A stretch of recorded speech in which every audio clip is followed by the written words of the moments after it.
الله أكبر الله أكبر الله أكبر. Nama fi bineensan maaltu adda taasisa? Kan jiruutu awwaalee du'aa fi gaggeessa. Reeffi bakka dhabuun waan na gaddisiisa. Rakkoo nutti jirtu hin beeknu lakkoofsa.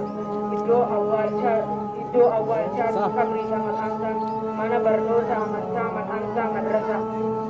Kunis hatattamaan hamma nu keessisa. Kan sabaaf quuqamu hin dhibu nu keessa. Kan furmaata laatuuf rakkoo saba isaa qaamni dhimmi ilaalu kan taasisan bulchiinsa.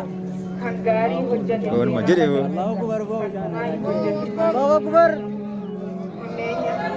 hammeenya hojjetuu dhabuusaa seenaa takkan qabu sheenaa dhagalmeessa. Aangoon sarratti itti taasisuun si deebisa. Lamaan keessaa takka hojii keetii ibsa. Toltuun hojjetaa lakkisaa nuti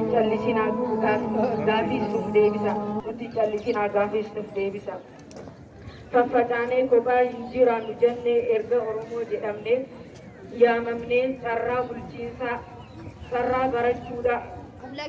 barachuudhaa osoo hin arganne kan du'e fe'annee haranii galfanne surraayyuu keessatti maaliif hin awwaalamu? Iddoo awwaalchaatti bakki hin gaafanne rakkinni hammaatus tattaaffii hin dhiifne hundee guddinaatiin afooshaas jaaranne mankuusaa afooshaa waajjira gaafanne kophaa osoo hin ta'iin walitti gurmoofne hanga har'aan sanaa erga hundeeffamne miseensa dhibbaa ol ofitti hammanne iddoo walgahii garuu hin arganne. Dhageettii irraa argatu nama amansiisa. Sa'a abbaan gaafa cabse ormi ija jaamsa. Qaanee kan dhufneef beeku sababa isaa. Oromoo ta'uudhaa hin qabdu balleessa. Ergaa koo kana har'aa asiisa gabaasa.